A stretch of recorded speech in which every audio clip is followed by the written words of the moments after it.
This is Amtrak Southwest Chief number 4, eastbound to Chicago, Illinois. Our train is presently halted at the recently renovated Amtrak station in Fort Madison, Iowa. For a long time, the trains would stop a mile or so west to load and unload passengers. This current location has been available to passengers since 2023. Riding Amtrak is a unique experience that blends comfort and convenience with scenic views of the American landscape. Passengers can relax in spacious seats, enjoy onboard amenities like Wi-Fi and dining cars, and watch the countryside roll by through large windows. The journey often feels more leisurely compared to air travel, allowing travelers to move about freely, socialize, and simply unwind as the train makes its way to various destinations across the United States. It's back on the train again, crossing the bridge over the Mississippi River east to Chicago.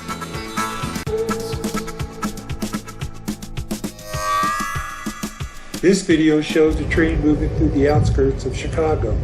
The track is slightly elevated, and we can move between 50 and 60 miles per hour while cars and trucks are moving much slower. I boarded the Chief in Newton, Kansas. The Amtrak app I downloaded to track my train was showing it was only 30 minutes late, which was unusually a good time. I've seen times when the Chief was over 7 or 8 hours late because of heavy freight traffic, weather, or mechanical failures. My sister Terry chauffeured me to the Newton station. My train was due into the station at 2:35 a.m. While waiting for the number 4 Chief, the Southwest Chief number 3 to Los Angeles arrived at 2:03 a.m. early in its trip across the southwestern United States. If all goes well, I should have about a 3-hour layover in Chicago, just in time to catch my next train, the Cardinal.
I arrived at the Chicago Central Station around 2:30 p.m. It was quite a walk from the train platform to the main hall. You arrived under the building. This was at the end of the line for the Chief. Once everyone had left the train, it had to back out to be serviced and ready for its next adventure. It had been cloudy all day, and since it was still February and it being Chicago, it had to have been cold outside. I didn't venture to find out. I began to look for the Amtrak Metropolitan Lounge. The Metropolitan Lounge is for roomette, bedroom, and first-class Amtrak passengers. There were plenty of snacks and a variety of non-alcoholic drinks to choose from. The person at the door checked my ticket and issued me a wristband so that I could come and go from the room without checking in each time. When it was train time, everyone riding the Cardinal in the Metropolitan was loaded into a cart, and we rode to the platform to board our train. Our train, the Cardinal number 50, runs only every other day, Tuesday, Thursday, and Saturday. Having a roomette on this leg of my trip, I would receive my meals free. I could eat in my room, or I could take it to the cafe car. I chose my room. And since my departure time was 5:55 p.m., I was just in time for supper. I was given a menu to choose my dinner. They took my order before the train ever left the station. I ordered the meatballs over rice. This was a prepackaged food, but it was really good. It was already dark when the train departed from Chicago Station. I finished my meal with my glass of wine and settled in, content to watch city lights fly by.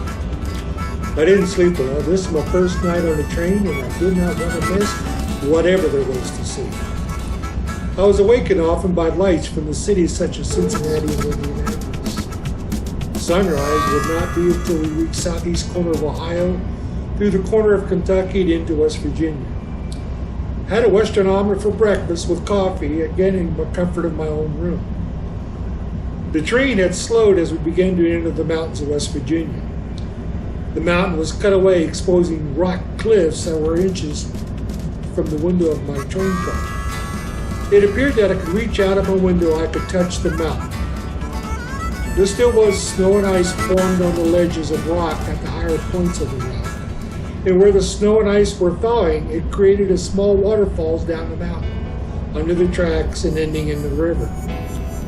The train followed the river through the mountains. Where it couldn't follow the river, tunnels were dug. I passed through 12 tunnels before we were out of the mountains of West Virginia and Virginia.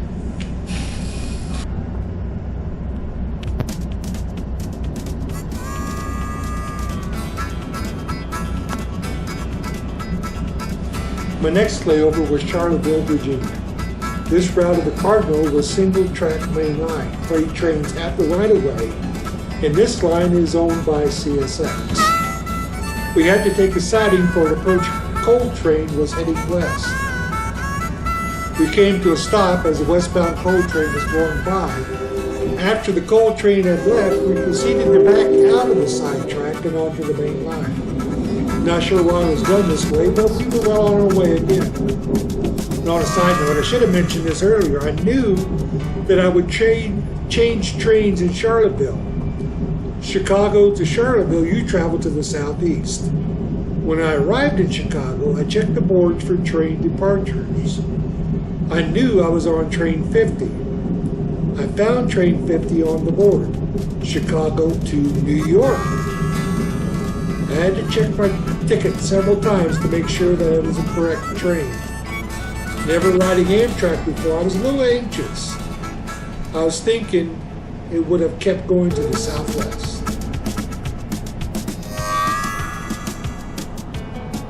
Here are a few pictures of my roomette on the Cardinal. The room measures 6.5 feet long by 3 feet wide. It included a sink with running water, and towels were provided both in the room and for the use of the shower down the hall.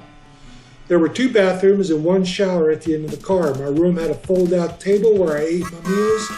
Unfortunately, the call light was broken and I couldn't adjust the thermostat, so the room stayed cold. The attendant was supposed to make up the bed, but I could never find him. Since the call light was broken, I ended up propping my feet up on the seat in front of me and covering up with my coat.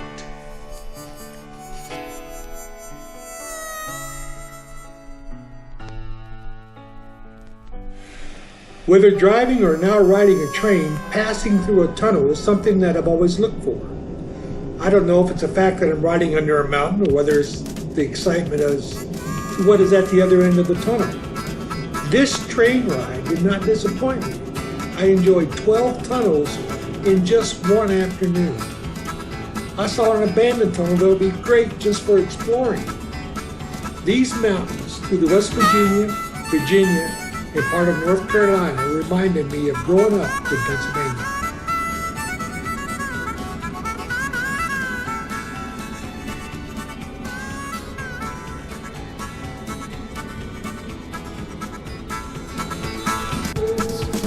Looking forward to my next trip. If I travel by myself again, I would book a roomette.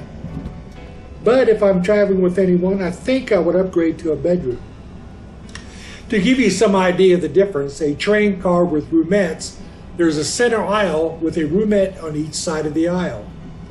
You have curtains, of course, to close to cover the windows, and a door that will lock on the inside.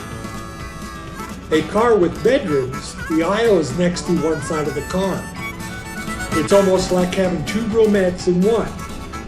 The length is about the same, but the width is now over 6 feet wide.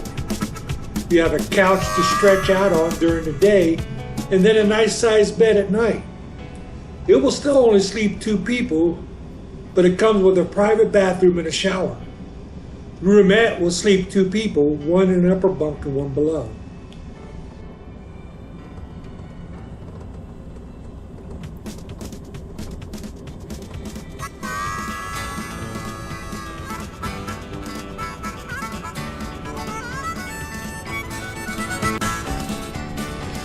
My next layover will be in Charlottesville, Virginia, and since we were on time, I'll have to wait 5 hours to catch my next train, the Cresant.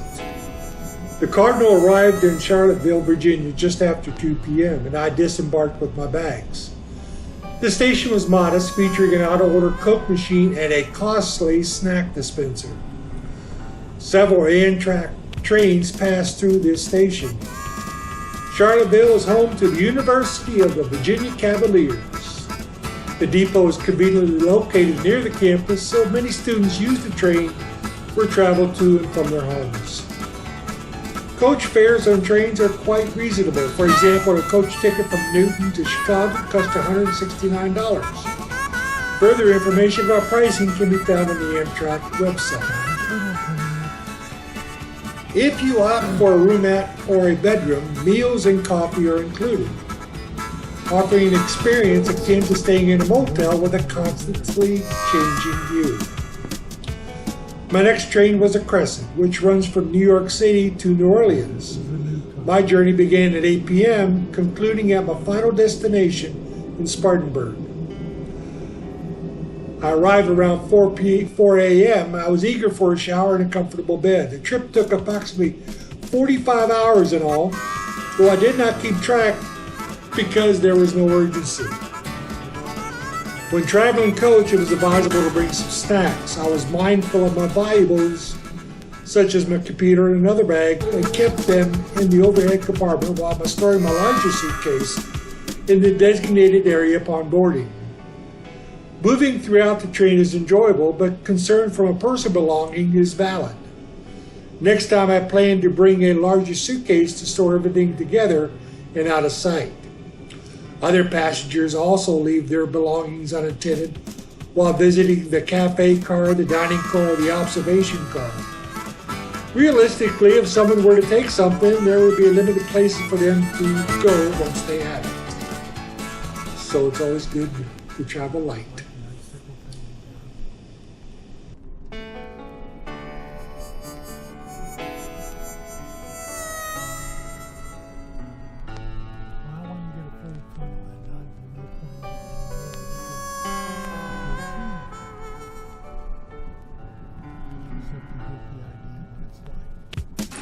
I added a couple of more videos at the end that I used on my phone, but I held it vertically, and I don't enjoy looking at videos in this format, but I wanted to share them.